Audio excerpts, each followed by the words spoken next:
got Andy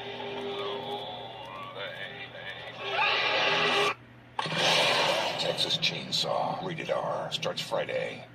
Happy New Year! Here's a shitty horror movie for you.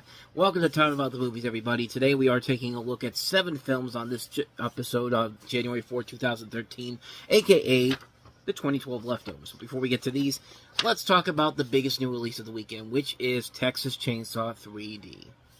In this one, you have the story centering around a woman played by Alexandra Daddario from Percy Jackson, who upon discovering that she is adopted, embarks on a road trip with her friends to collect her inheritance and ends up encountering the serial killer Leatherface. Now, what's interesting about this particular movie is that it's supposed to be serving as a direct sequel to the Texas Chainsaw Massacre, the original. In fact, the first 5 minutes of the movie is literally taking place after the events of the Texas Chainsaw Massacre, the original. So, yeah, they're really going all in on the idea that this is supposed to be a direct sequel to the Texas Chainsaw Massacre in the first 5 minutes. And then they completely abandon that and go straight to yet another boring-ass, generic, been-there-done-that sequel to the Texas Chainsaw Massacre. I am not even kidding you. The first 5 minutes of this movie shows so much promise, and then, as soon as it ends, we're back to crap again, because, literally, the movie just completely falls off the face of the earth and just turns into yet another boring, generic, lazy, Texas Chainsaw movie. It's the same thing you've seen in every other film, except the films that came before this actually tried. If you have a movie that makes Texas Chainsaw Massacre the beginning seem more competent than this, you have clearly screwed up big time here. I mean, this is a mess of a film on so many levels, from just the way it was set up to the way it comes out at the end. There's nothing about this movie that's worth it. The twist, which you can see coming a mile away, isn't even that intimidating whatsoever. Spoiler alert, Alexandra Daddario is actually the daughter of Leatherface. That's literally what the twist is. And I don't care if I spoil it for you. I just don't care, because, yeah, there's no reason to see this movie except the fact that, you know, hey, you got a nice 5-minute scene there, and hey, Alexandra Daddario's we're going to make her into a star because she's got those big knockers on her.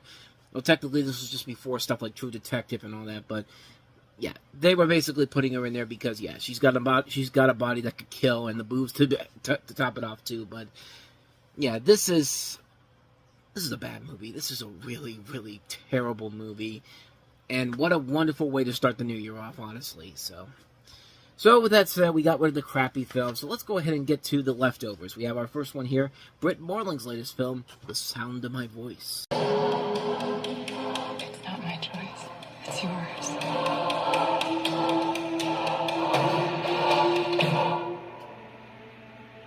What are you hiding from me, Peter? We're survivors. Beyond your wildest imagination. Well, technically, she kind of co-wrote this movie and stars in it. She didn't direct it. Unlike the last movie, she did Another Earth. But in this one, it's a psychological thriller focusing on 2 documentary filmmakers who infiltrate a cult led by a charismatic woman who claims to be from the future. So this is directed by Zal Mangila. I think I'm pronouncing this name correctly, but he would later go on to direct stuff like The East and also work on Britt Marling's Netflix series, The OA. And it's an intriguing little film. It's a movie that could be seen as kind of pretentious in a little, in any way, shape, or form, but not exactly in the way that I think the film is really trying to make it seem like it is. I mean, it's done a lot more cleverly than the trailer gives you credit for. I mean, it's an interesting film on so many levels, from a visual perspective, from what it's trying to accomplish in terms of the meaningful aspects of it. Let me just put it this way. Imagine if The Cell was competent and wasn't just a pretentious piece of ask me what it means type of garbage. That's this movie in a nutshell, and it does its job pretty well. A good cast. It also includes Christopher Denham and also Constance Wu from Fresh Off the Boat. James Urbaniak from the Venture Brothers is in this movie too. And it's not that long of a movie. It's only about an hour and a half long. I mean, it's a film that just kind of comes and goes, and it's fine for what it is. It's doing a pretty good job overall. Not one of her better films overall for Britt Marling, but it's a good movie overall. One of those nice little surprises I came across.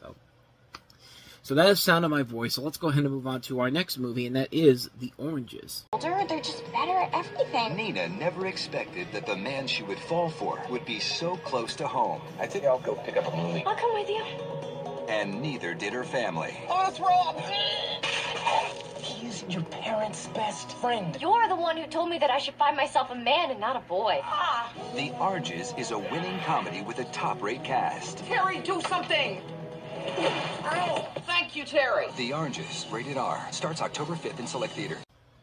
Yeah, this is one of those movies that's really, really confusing on so many levels. It chronicles how two families deal with a scandal involving a married man and his friend's daughter. The daughter being played by Leighton Meester, and the father and the married man played by Hugh Laurie. And I mean, it's got some potential to it, but yeah, it's a mess of a film. It's a film that I think really didn't have a clear indication of what the overall message of the movie was supposed to be, and it really, it takes on the tropes of, this older man can't hang out with this younger girl, and it's just like that type of stuff, and it's just kind of like, what are we even doing by this point in the long run? It just really never really feels like they had a true indication of what they were trying to accomplish here, and lo and behold, the film itself just feels like a mess on so many different levels, and despite its strong cast, it includes also Catherine Keener, Adam Brody, Alia Shawkat, Oliver Platt, Allison Janney, Aya Cash. I mean, good talent all across the board here. This director, Julian Farino, has actually done a lot of good TV work. He did a lot of episodes of Entourage, but yeah, the film overall is a really big, sloppy mess of a movie that really has no indication of what they're trying to do here, but the end result is just kind of a mixed bag with an idea that probably could work, but it needed a better script to really work with here, So yeah, that's my thoughts on The Oranges. So let's go ahead and move on to our next movie, and that is the horror film, Smiley. Like something's been born. No, you ever imagine? What if he comes for the people who call him? They don't. It means Smiley. Stop trying to find out what it is, okay? You're bringing it to us. I just killed somebody. I don't know. This can't be real, right? Someone's gonna go Smiley on me. Evil wears a new mask. Smiley. Saturday on Horror. Where did he come from? Why, yes, a creature so terrifying that they aren't even going to show you what it looks like. I mean, it worked for Child's Play, except Child's Play was actually legitimately terrifying as a kid, and this thing is not. Let me put it this way to you. If Shane Dawson is one of your biggest stars in the movie, and also the chick from the Book of American Pie presents The Book of Love, and Postal, maybe it's not a good sign for this movie going forward, but Ashley is going to a new college while getting over the death of her mother. She meets some new people there, including Binder, played by Shane Dawson, while at a party, and she learns about an urban legend of an online killer that has the nickname Smiley, who can only be seen on the web, and he apparently kills people after they type in, "I did it for the lulz" 3 times. Oh my god, you gotta be kidding me. We're only halfway through this, and this is one of the stupidest things I've ever read in my entire life. I'll continue on here, but soon after going to the party, Ashley and her flatmate Proxy go online to test it out with horrific results. She becomes paranoid. She starts thinking to think she sees Smiley all over the place and feels that he may be chasing her. But how can that be if he's not real? Have they somehow released him from the internet? Oh, you gotta be kidding me. Oh my god. This is one of the stupidest plot synopsises I've ever read in my entire life. That's how terrible this movie is. It is one of the stupidest ideas ever.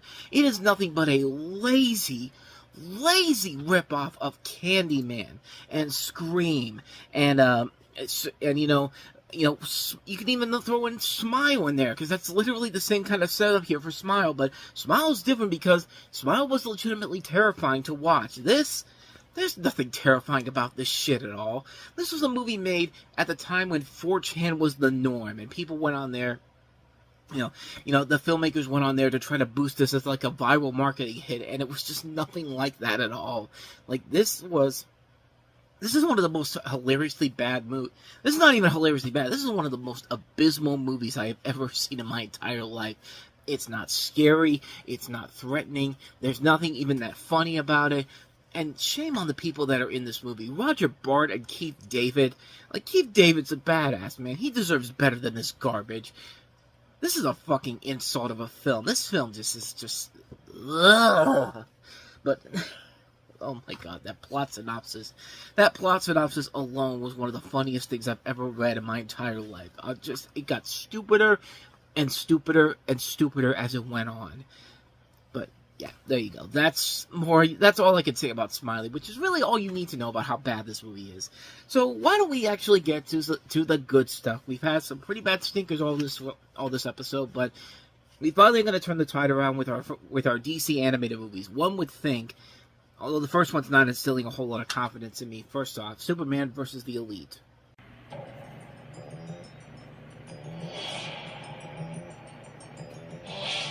Apologies in advance for the graphic nature of what you're about to see.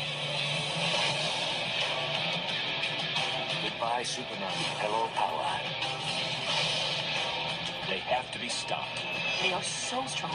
I think they can beat you. Tomorrow, it's done. Superman's so beat. Where do they come from? Where do they go? What do they want? It ends today without a single loss of life. Are you the Superman that the 21st century needs? This is an act of war. Stand down and be judged for your crimes. It's all over now. Superman, say your goodbyes. Congratulations, children. Your leaders are all dead. Wait for it, kids. It's a fair fight, yes?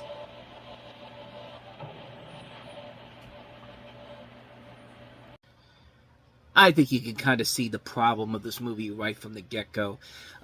Superman's effectiveness as a superhero comes into question when a new group of superpower crusaders known as the Elite appear on the scene. As superheroes, the Elite know no bounds and are more than willing to kill, even on a massive scale, to stop villainy, putting them on a collision course with the ever ethical, yet preferably non-lethal Man of Steel.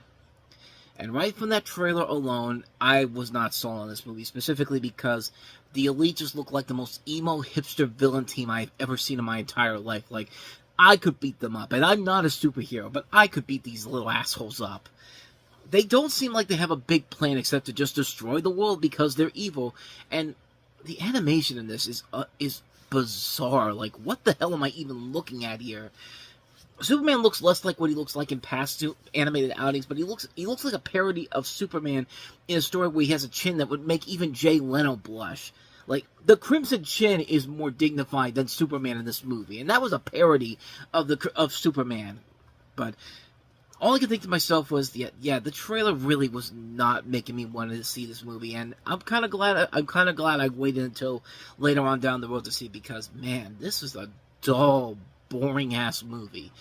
I mean, the animation is way too cartoonish for DC. Like, this is something you would see in the Looney Tunes show or the Flintstones in a DC animated movie. But for DC, whose animated films have had groundbreaking animation styles in the past, and still have it to this very day, this feels really out of place and just completely unnecessary for a film like this. The script is bland overall. It's just a group of superpowered emo hipsters who just want to save the world by killing the bad guys because Superman doesn't kill people, which, yeah, it's a lame reason to do so. I mean, this is like if Zack Snyder wrote the script for this, which he basically did with the live-action Superman film that comes out the following summer. But this isn't a character's motivation when the reason the character is doing this is because another character does the opposite. It's just like, give us a better motivation than that. The action sequences are forgettable, and the final conflict sucks. The lame ending that just is over a couple minutes. It's over in a couple minutes, and it's just like, why are these guys threatening? Like, what is the point of this movie's existence except the fact that, hey, these movies make money? Like, this literally felt like the first DC animated movie that I've seen where it felt like they were only making it for the quick buck. I mean, that's how bad it is. It's lame, it's boring, it's predictable, it's stupid.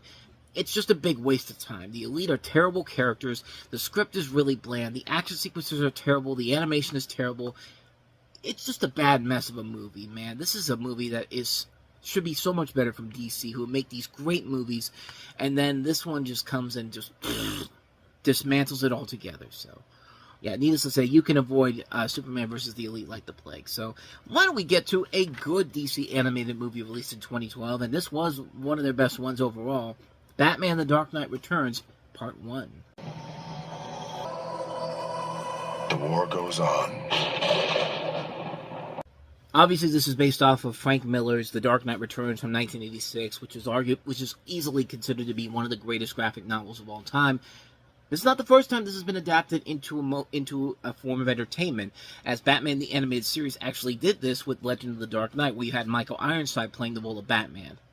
Batman had not been seen in 10 years, but a new breed of criminal ravages Gotham City, forcing 55-year-old Bruce Wayne back into the Cape and Cowl.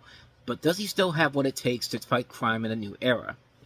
The voice cast in this includes Peter Weller as Batman, Ariel Winter from Modern Family as Carrie Kelly, David Selby as Commissioner Gordon, Wade Williams as Two-Face, Michael McKean as Dr. Bartholomew Wolper, and Michael Emerson as the Joker.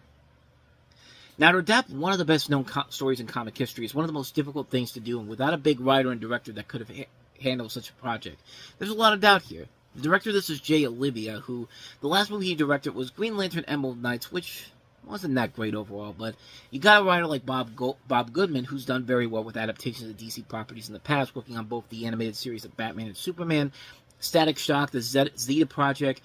It's a mixed bag that could go either way, but the result is not only yet another great DVD Batman movie, but this is pretty high up there with stuff like Under the Red Hood. I mean, this is definitely one of the best movies that they've done with the DC animated movies. The voice cast, spectacular. Peter Weller perfectly fits into the role of Batman in his 50s. I actually really found myself enjoying Ariel Winter as Carrie Kelly. The rest of the cast overall really was great. Nobody ever felt miscasted in this. The animation is great, the action is well done, the script does a good job of splitting the comic up and leading us want to see more with the next film that comes out the following year.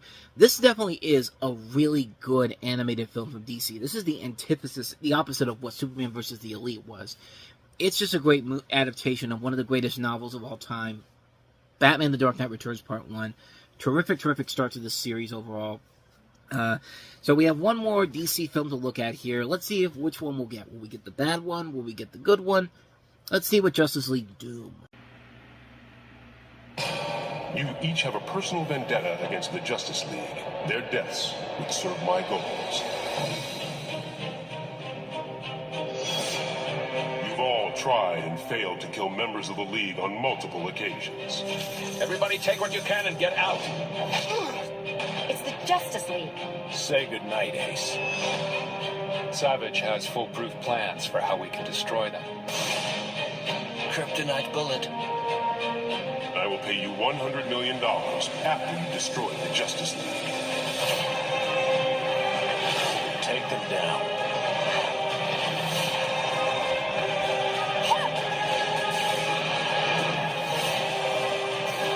Pick a car. Any car.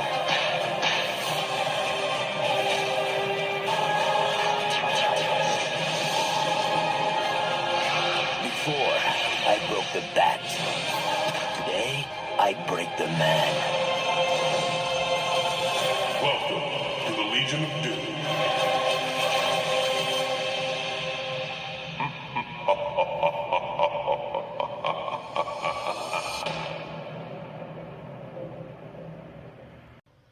Kind of in the middle. In this one, the Justice League are a team of great power, but also a personal secret that they thought safe. That changes when the immortal supervillain Vandal Savage, played by Phil Morris, Jackie Childs from Seinfeld, I am shocked and chagrined, mortified and stupefied, that guy, has Batman's Batcave secretly raided to learn them all and more. Soon the Leaguers are individually beset by their enemies who attack them with inescapable death traps specifically designed with that information. With that, all seems lost until an indomitable knight and a young titan combine to deliver salvation, even as Savage uses the opportunity to implement a far grander scheme. As the synopsis says, a lot of the cast is comprised by people who have played these characters before in past installments. You have people like Kevin Conroy back as Batman, Tim Daly back as Superman, Susie Eisenberg as Wonder Woman, Nathan Fillion as Green Lantern, Michael Rosenbaum as The Flash, David Kaufman back as Jimmy Olsen, and they're all very good reprising their roles. The rest of the film itself is just okay. The script, I think, works very well. The animation is nicely done. At about 77 minutes, it's a good pace. It doesn't feel like they could have made it much longer, unlike what Batman Year 1 was. The action sequences are fine in this, but there's a lot of homages to the original Super Friends cartoons as well as the comics. It's a good movie, not a great one. Nothing about it really came off as completely memorable about it, but I think it's worth watching overall. But if you're expecting something on the levels of Under the Red Hood or The Dark Knight Returns Part 1, you're going to be disappointed by it. Overall, a good film, but not a great one overall. Justice League Doom.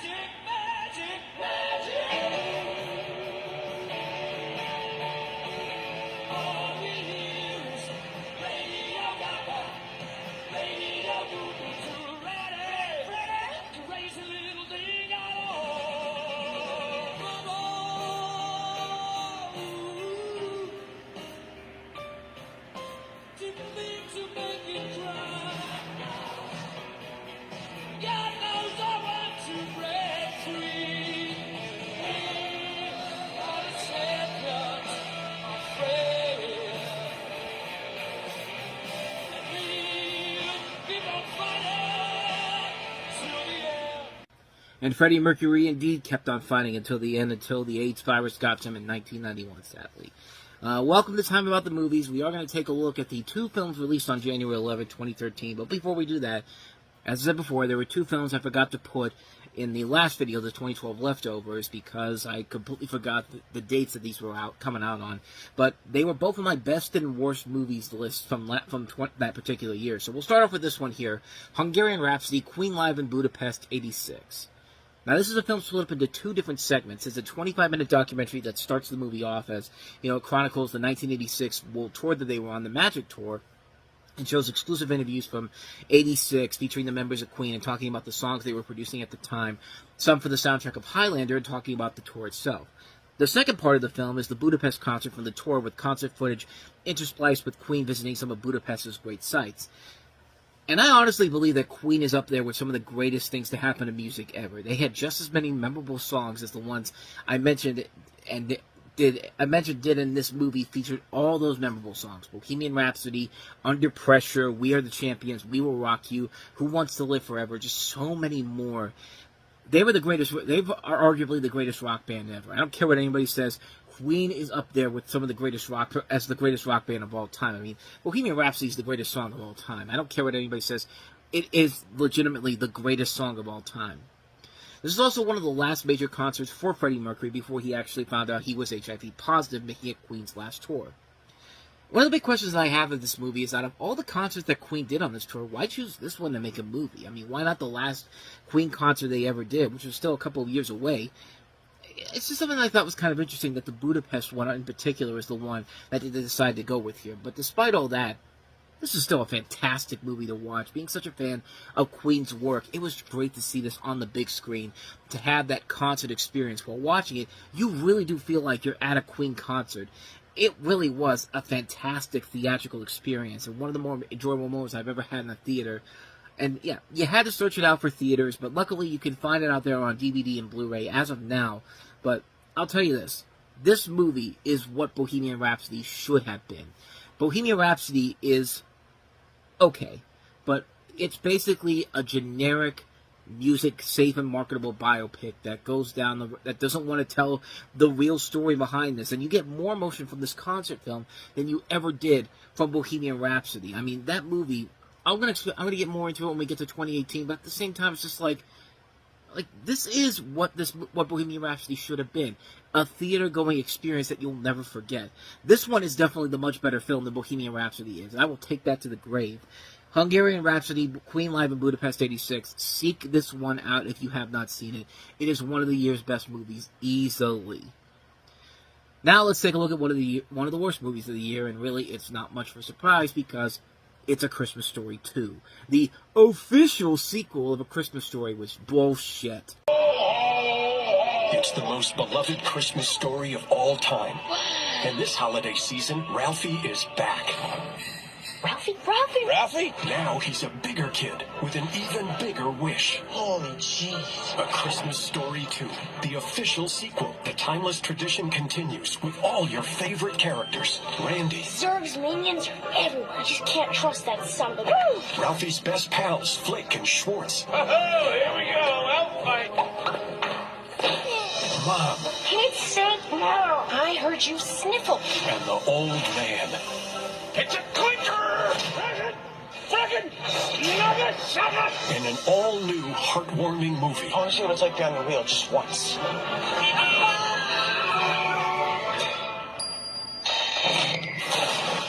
To brighten your holiday. This holiday season, Can I get a slinky? A slinky? You waited 2 hours in line to ask for a bed spring? the fun is just beginning. This will hire anybody on Christmas. But we're going to butt stuff 12 hours a day. Oh, I'm so sorry. Here.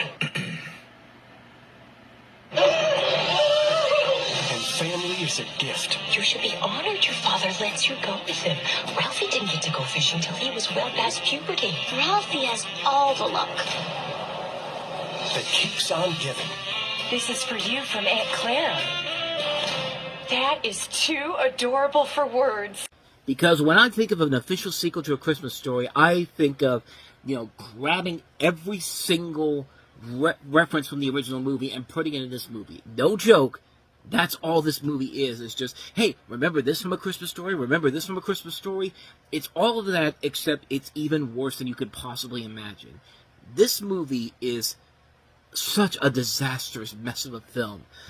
It's set 6 years after the events of the original, following a 15-year-old Ralphie who looks like a Ralphie that you would see in a fake commercial. The singular commercials for A Christmas Story, when they did Christmas Story, looked more realistic than this dude does as Ralphie. He wishes for a 1939 Mercury 8 convertible for Christmas, but crashes the car before he even owns it. Now Ralphie and his friends Flick and Schwartz must find a ways to raise the money and raise enough money to fix the car before Christmas. The sad thing about this is that this is directed by Brian Levant, and what a downfall from directing fun family films like Beethoven or the Flintstones and Jingle All the Way to this useless sequel that has nothing of value to it whatsoever, with the one exception of Daniel Stern as the old man. In fact, when you really think of A Christmas Story, the sequels, the old man usually is the best part of these movies. In My Summer Story, or It Runs in the Family, Charles Grodin was great as the old man. In A Christmas Story Christmas, which wasn't a great movie overall, which wasn't A Christmas Story Live, A Christmas Story Live, but that wasn't great, but Chris Diamantopoulos as the old man, pitch perfect. I mean, it's the one thing they get right in all these movies, and Daniel Stern is just absolutely great to watch in this, but even he's hamming it up too much here. But at the same time, he's the one that's having the most fun with it, but everything else in this movie is just pure garbage. Like I said, it's literally reference porn from the first movie, and not even that. It's the fantasies. Ralphie should not be having these type of fantasies when he's 15 years old. He's got a girlfriend in this who's basically a stock millennial girlfriend, because you never hear her talk once in this movie until the very end of the film. You don't buy their chemistry whatsoever. She's got a lousy name, too. Drusilla. I don't know. I don't know. The name Drusilla just doesn't seem like... Who names their kid Drusilla? Especially in 1946, when this was supposed to take place. But, like I said, the biggest problem with this movie is that it's trying to copy the magic of the original film and failing miserably. This whole movie feels like a bad parody of A Christmas Story instead of an actual movie like the original film was. And this was around the time when they were really trying to... It's like the Warner Brothers hated the fact that A Christmas Story was getting all this buzz and said, you know what? We're going to make you hate this so much. Let's make the worst possible sequel we can with this. And this was the end result of it. And someone then at Warner Brothers 10 years later said, okay, we're gonna fix this up completely. And we got A Christmas Story Christmas out of it with Peter Billingsley back as a grown-up Ralphie. And that's actually a really good sequel. It's actually one of the few comedy sequels that came well after the original Christmas Story, and yet somehow pulls it off in such an amazing way. Like when Ralphie, at the end of the original Christmas Story, is trying to make it seem like, you know, the icicle hit his glasses and all that, and, you know, when he fools his mother, he's just like, I had pulled it off. Like, that's what it felt like watching A Christmas Story Christmas. They pulled it off. And that is still, that's the real official sequel to A Christmas Story. I don't care what anybody says. That movie is the official sequel to A Christmas Story. If you have not seen it, seek it out. And don't even bother with this one. This isn't a sequel. This is a movie that, this is just a direct-to-DVD sequel with a name, that's not even a parody, but a bad parody of A Christmas Story. And it's not, and like I said, it's not a good one. It's not funny. It's stupid. The jokes are so ridiculous. There's way too many scenes of people taking their clothes off in this. Like, Ralphie drops his pants like 5 or 6 times in this movie, and then one of his and then I think Schwartz gets his pants taken off him at some point. It's like, what is this? Like, what am I even looking at here? Even the message of the movie makes no sense, because, you know, the whole point of this is that Ralphie has to get a job to get money to fix this car that he was going to get for Christmas. But, you know, at the end of the movie, he finally gets the money, and, you know, he decides, oh, I'm going to go feed this homeless family here. And then he tells the guy at the car dealership that he's just like, yeah, that's fine, Mary, whatever. It's just like, what were you even doing here? Like, what were we even doing here if he's just going to be like, that's cool, man. It's the holiday season. It's just like, you know why he waited until the very end? Because he wanted to waste your time like he did with me and everyone else who was suckered into this garbage. The trailer was one of those reasons why I never watched this movie until very late on. The fact that CMT still airs this is like, it's 24 hours. Like, who the fuck wants to watch 24 hours of this garbage here? And they do it. I think they still do it even to this very day. It's just like, who wants to watch that? Like, I would rather watch the Larry the Cable Guy Jingle All the Way sequel than watch this one again. And that's not a good movie either, but you know what? They're at least trying with that one, but this is just, this is an unbelievable mess of a film that probably should have been in my worst video list I did earlier today, but I wish I would have remembered it before I left it, before I did the video, But yeah, bottom line here is that Christmas Story 2 is fucking garbage. If you're gonna watch anything from this, watch A Christmas Story. Hell, watch My Summer Story and watch A Christmas Story Christmas. Those are far better films. And hell, if you want to see a modern version of A Christmas Story done right, there's 8-Bit Christmas with Neil Patrick Harris that came out a couple years ago. Seek that one out. It's basically the same movie, except instead of the BB gun, the big BB gun gift in that one is, of course, Nintendo. And it's a great movie. You should definitely check it out. Watch any of those. Avoid Christmas Story 2 like the plague. And hell, I would even say watch A Christmas Story Live. Even though that's not great, still better than this garbage. So there you go. Those are the 2 movies I forgot to cover last week. So we're now officially caught up. Now let's take a look at this week's new releases. And you know, Christmas Story 2 is bad, but this isn't good either. A Haunted House. About to witness will blow you away. Welcome to the Terror Dome. On January 11th, There's an actual demon here in the house. you've experienced the paranormal. You've encountered the devil inside. Connect the cuts. Tic-tac-toe in your face. But you've never seen fear like this. Get you and your ghost balls. I got something for you. A Haunted House, rated R. Actually, you know what? Can I go back to A Christmas Story 2, please? Okay, it's not that bad, but it ain't great either. And like, this just proves that Marlon Wayans desperately needed his brothers to work on this movie and make it right, because when he tried to do it on his own, this is the result you get here. This film pokes fun at the found footage horror genres such as Paranormal Activity and The Devil Inside. And, you know, this is the first big spoof movie that we've had since Friedberg and Seltzer, since the Friedberg-Seltzer movies came to an end. And Wayans himself said, it's not exactly a parody, but rather a movie with funny characters doing the opposite of what typical people do in similar horror films. So, a parody. I mean, again, this is why you needed Keenen Ivory Wayans and the rest of the Wayans brothers involved in this movie, because holy mother of God, this was a terrible movie. I mean, granted, it's better than the Friedberg-Seltzer movies, and at least it's containing itself to a specific genre, but it's still not funny. it's still not a good movie, and the biggest problem with it is that it's too safe for its own good. It's an R-rated movie, and yet it feels like there's nothing there. It's all it is just easy targets, lame comedy, and just nothing of value to it whatsoever. It's just a terrible, terrible film. At least a good cast, you know, Marlon Wayans can be a good actor. He can be funny. He can also be dramatic too. We've seen it so many times in movies beforehand, but here it's just like there's nothing there for him. Estes Atkins from Girlfriends, she's very funny. She can be in fun stuff too. Cedric the Entertainer can be funny. Even Nick Swartzen, who his last comedy, Bucky Larson, he said that we just didn't understand comedy. How do you feel about this when this came out? But he can be funny too when he's actually in something good, like Grandma's Boy. David Koechner can be funny. You got Andrew Daly, Alana Ubach, Avion Crockett, Robin Thede, and J.D. Smoother in here. There is a lot of good talent in this movie, but the problem is, it's just a lazy, cheap film in general, and people bought into it. It was a massive hit, and they made a sequel not but a year later afterwards, which somehow was even worse. And yeah, this is a bad movie, plain and simple, but it's like Naked Gun compared to the other spoof movie we'll get to in a couple weeks. I mean, that one in particular, oh god, that one is even worse. But that does not mean that this one is bad, is good either. This one's just not as bad as that one at the end of the month, which we'll get to it later on. But as it is, yeah, you can avoid a haunted house like the plague. So, with that said, let's go ahead and move on to our last movie that we have here. Certainly a much better movie, but even then, it's not that great.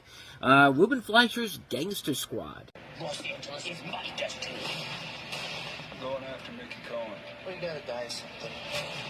We're not solving a case here. Leave these at home. I'll take me away from all this. I was just hoping to take you to bed. We're going to war. Find out! Light 'em up! Gangster Squad, rated R, January 11th. So this was a movie that was originally supposed to come out in September of 2012. They had a date set. They had a trailer that came out in the early part of the summer. And then all of a sudden they just pushed it back. And for the life of me, I can't imagine what exactly happened in that trailer that would have made Warner Brothers say, we gotta take that out because of something that just happened recently. Babies, you just gotta put them down.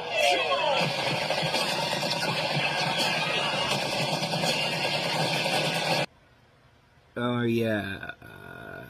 I probably should have figured that out.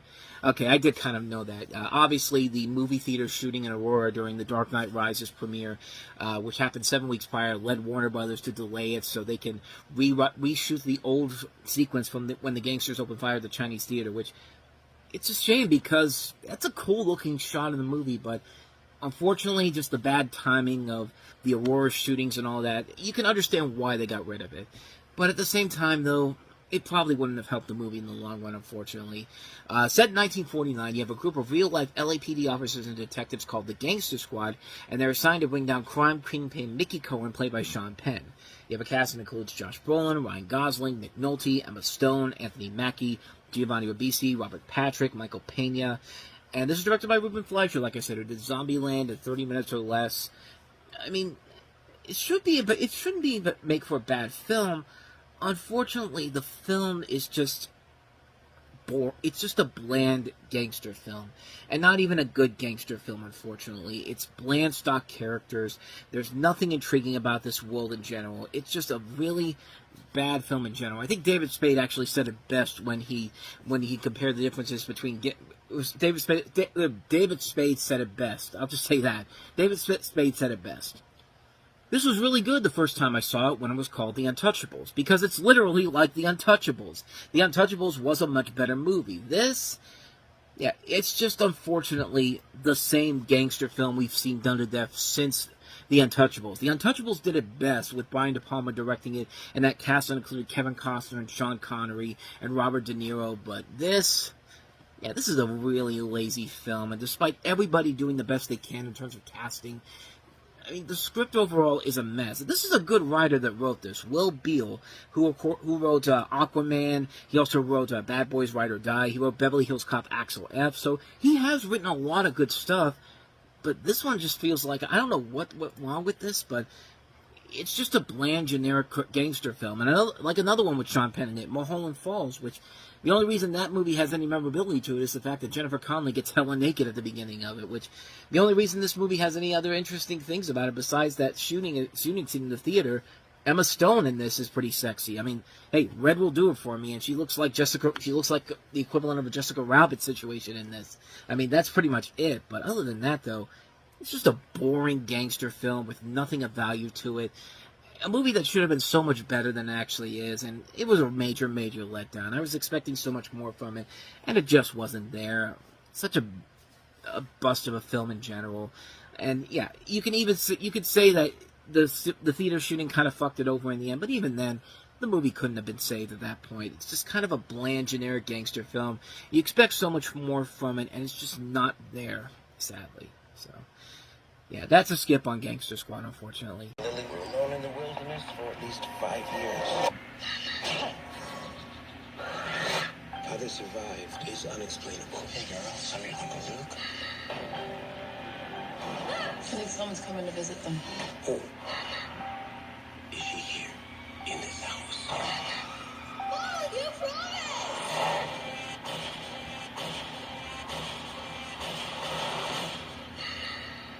Rated PG-13.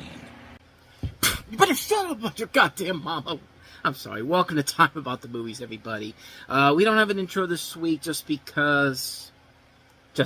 I'm not getting rid of it. I just felt like this was really didn't feel the need to do one this week, especially with it still being kind of the dumping weeks overall. But we have 3 films to look at today for January 18th, 2013, and at least one of them will be good. The others, not so much. Let's start off with the biggest new release of them all, and that is Mama. This is a horror film produced by Guillermo del Toro and directed by Andy Muschietti.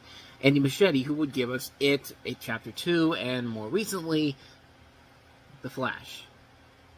Yeah, his career has kind of taken a little bit of a stall, but it's because of that. But that's a whole other time altogether. But the film follows 2 young girls abandoned in a forest cabin, fostered by an unknown entity that they fondly call Mama, or as the little girl calls her, Mama, which eventually follows them to a new suburban home led by 2 adults after their uncle retrieves them. So, yeah, this is essentially, it's basically kind of the Babadook before the Babadook even came out, but the Babadook was much more scarier, and that one didn't have star power like Jessica Chastain and the dude from Game of Thrones, Nicolas Coster-Waldau, who played Jaime Lannister, and that's pretty much about it for star power in here. Did end up becoming a big success overall. It was actually one of Universal's biggest successes that they really needed around that time, because they had flop after flop after flop for a number of years. But again, they were starting to get back on track in 2012. So maybe this was just after the changeover from all those flops they had beforehand. But the point I'm trying to make here is that it's not a bad movie per se. I make it seem like it's a terrible film.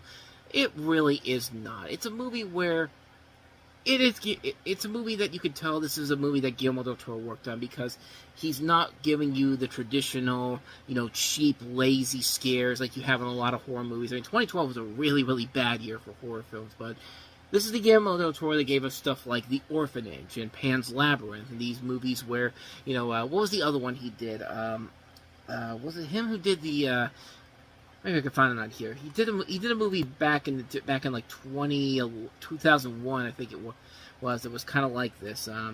Devil's Backbone. That's what I got a feeling of when I saw this movie in full. The trailers, I don't think, do a good job of selling the film the right way, but hey, it worked. It sold the film to people, but the movie is much better than the trailers let it on to be. It's not just a typical ghost story movie. There is actually a little bit of a hook to it. And this is probably the most stable film that Andy Muschietti has ever made. Like, this is a movie where it's bad for the sake of being bad. No, this is a film that just feels authentic. And it works because the actors are putting their effort into it. The scares are actually kind of legitimately good. And you got good talent here with Chastain and Coster-Waldau among the cast in this film. So, yeah, I made it seem like it was a bad film at first, but it's not. It's a good horror film, and especially after the terrible year of horror films we had in 2012, from The Devil Inside to Chernobyl Diaries to The Apparition.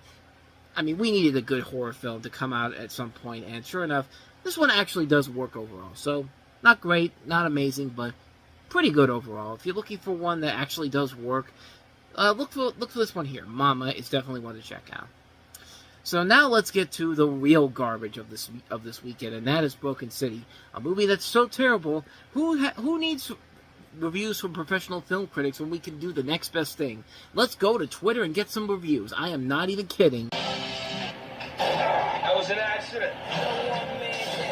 You know who I am? This is what you do all day? Spy on beautiful women.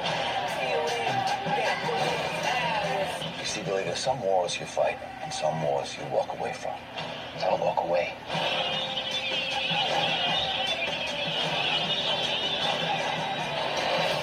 Good, done. Broken City. Rated R. In theaters everywhere, January 18th. This movie tried to sell it to its audience with Twitter reviews 10 years before The Flash tried to do it. Like, you know good and well that this movie was dead on arrival, pretty much, when that happened alone. But unfortunately, the movie is here, and it's a sad disappointment on so many levels, not just from the casting, but who directed this movie, Alan Hughes of the Hughes brothers, who of course gave us great films like Menace to Society, Dead Presidents, and The Book of Eli. This is him going out on his own, and boy did he miss the mark on this one big time.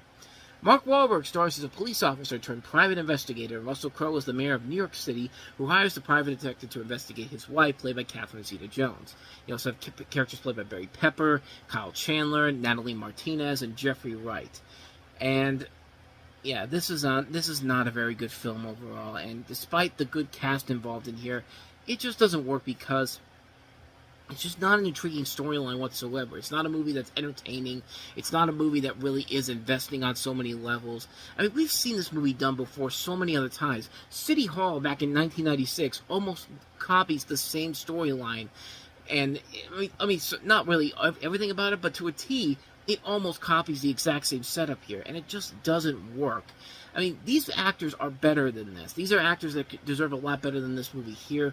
They just have nothing to do in here, and it's just a boring, lazy film without anything of noteworthiness or epicness to it, and it just doesn't work. It's a terrible film.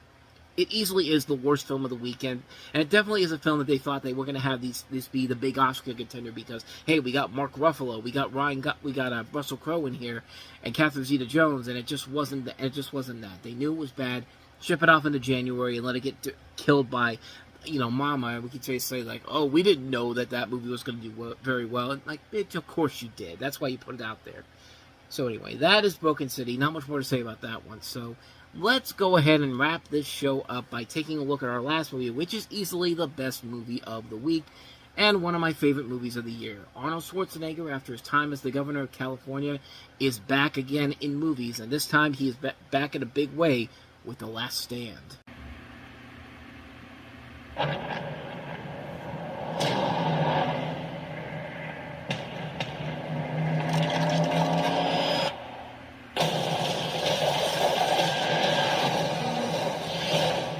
looks like a war zone down there.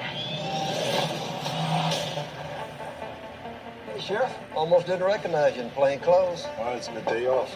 Should be a quiet weekend. We have a situation. We've got a cartel with heavy firepower headed towards the border. And there's a strong chance they're coming your way. I've seen enough blood and death. I know what's coming.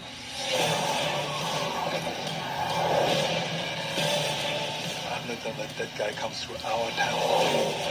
You know how to fight. Very nice.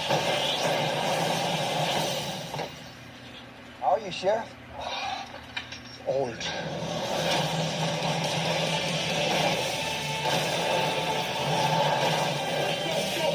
Bring everything you got. Who the hell are you? I'm the sheriff. I'm still waiting to find a t-shirt with Arnold Schwarzenegger in that post saying, I'm the sheriff. Like, I've been looking online for that for 12 years now. I have yet to be able to find it. So if somebody out there could tell me where I can get a shirt like that, please let me know in the comments down below because, man, I want one so badly. I love the hell out of this movie, man. I mean, it's Arnold Schwarzenegger returning to a fun action film overall, and it's a great movie, and of course it bombed at the box office. Of course it did, because why wouldn't it? Of course the good movies are going to get pushed aside for crap like Broken City, and a good, not great movie in Mama, but... In it, Sheriff Ray Owens, played by Arnold Schwarzenegger, is a man who has resigned himself to a life of fighting, with little crime takes place in sleepy border town Summerton Junction, which sounds like something you would see here in like a title of a Rankin Bass holiday special, in the town of Summerton Junction. But he's leading after his LAPD post following a bungled operation left him racked with failure and defeat after his partner was crippled. After a spectacular escape from an FBI prison convoy, as you can see, that features like a literal barrier thing. I mean, holy shit. Gabriel Cortez, played by Eduardo Noriega, the most notorious wanted drug kingpin in the hemisphere, is hurtling towards the border at 200 miles an hour in a specifically outfitted car, a Chevrolet Corvette C6 ZR1. I was about to cough there for a second, excuse me. But a Chevrolet Corvette C6 ZR1, with a hostage and a fierce army of gang members. He is headed, it turns out, straight for Summerton Junction, where the whole of the U.S. law enforcement will have their last opportunity to make a stand and intercept him before he slips across the border forever. At first reluctant to become involved and then counted out because of the perceived ineptitude of his small-town force, Owens ultimately accepts responsibility for the face-off. And as I mentioned, the big story with the movie was the fact that it was a big bomb at the box office, and sadly it didn't bode well for Schwarzenegger's big film comeback. But we've got 2 more movies for him to try and regain that status, and there was also talks back then of another Terminator movie, which turned out not to be that great overall. And Sabotage, not really that great. But then the one he did with Maggie was actually pretty good, and we'll get to that, but... This really is one of his best movies, and I love the movies that don't. I like more of his. Here's the weird thing: I like more of his movies that bomb that actually don't than the ones that actually make money. Now, don't get me wrong. He's made classics: Terminator 1 and 2, True Lies, Twins, Kindergarten Cop, Predator, Commando, Eraser. We talked about these movies in depth on this show and also on Flashback, but these are great movies. But there were 2 really good movies that he made that were not big hits. The original The Running Man was not a big hit when it came out, and The Sixth Day was a big flop when it came out, but that movie's pretty awesome. I even love some of his really terrible movies, like Jingle All the Way. Batman and Robin is a bad movie. It's one of the worst superhero movies ever made, but it's still a ton of fun with it, because Arnold Schwarzenegger's having the time of his life with that role. And yeah, you can add this to it, but it's, in all seriousness, it's a really good movie. It's so unbelievable and how stupid it is that you can't take it seriously, but it's a fun, over-the-top action movie. You will really love it, and that's how I really went into this movie, and it was really one of the best theater-going experiences I had in years. And it does, admittedly, start slow. It does start off at a slow pace, but within 5 minutes, the film picks up the pace. By the time the final climax starts, you can't wait to see this big action spectacle that they're hyping up in the trailer, which does not disappoint you at all, which gives you everything that you want to see. You got him and Johnny Knoxville in a bus using a special gun to blow this guy into smithereens with body parts splattered all over the place.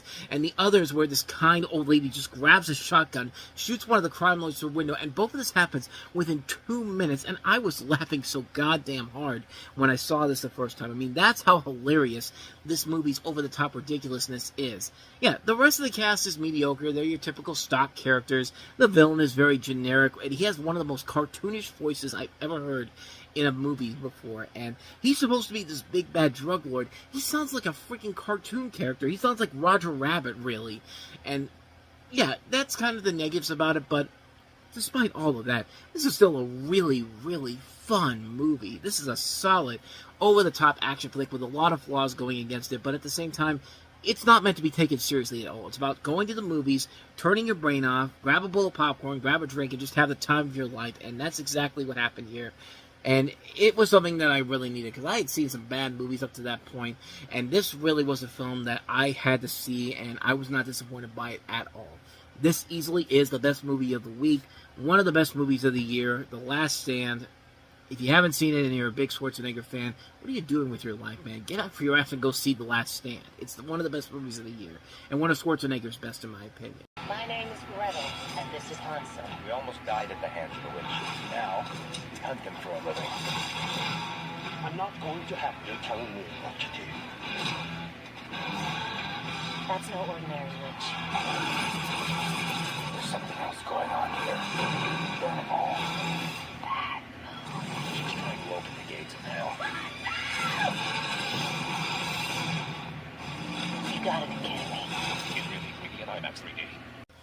And welcome to Time About the Movies. Today we are taking a look at the 3 films that make up January 25th, 2013. And we are starting off with Hansel and Gretel Witch Hunters. I don't know why I do that with Gretel. I just don't, for some reason, I can't say Gretel with Hansel without saying Hansel and Gretel. Just a weird tick I have. But in this, Jeremy Renner and Gemma Arterton are the siblings from the fairy tale of Hansel and Gretel, who are now growing up and work together to exterminate witches for hire. So it's basically the Brothers Grimm, except instead of the Brothers Grimm being the heroes in this, it's Hansel and Gretel. Hey, I did it that time, but yeah, I thought this was a fun movie overall. It's silly, it's stupid, but it is still a ton of fun regardless. It is a movie that is very entertaining in its campiness and its silliness, and it's a precursor to what this director, Tommy Wirkola, would do later on with Violent Night, which I think is a masterpiece a Christmas classic overall. Not really a masterpiece, but a great great Christmas movie that came out a couple years ago. But you get a sense of what he does with that movie in this film. Not perfected all the way through here, but Jeremy Renner and Gemma Arterton are very good in here. You also have Famke Janssen and Peter Stormare in here. And it's a movie that does deliver what it promises in terms of the silliness, the campy material, the over-the-top fun factor. It's definitely in this movie overall. It's a movie that I would say is not it's not a classic by any means necessary, but in the month of January, you're looking for just something, anything to keep you invested. We had that last week with The Last Stand. Here's another one that I thought worked very well. Hansel and Gretel Witch Hunters. Silly but fun. I enjoy it. I'm kind of glad they never made a sequel, because this probably would have worked just fine as a one-time thing. But other than that, though, yeah, it's fine for what it is. So with that said, let's go ahead and move on to our next movie, and that's Jason Statham and Jennifer Lopez starring in Parker. I don't steal from people who can't afford it. I don't hurt people that don't deserve it. Let's relax.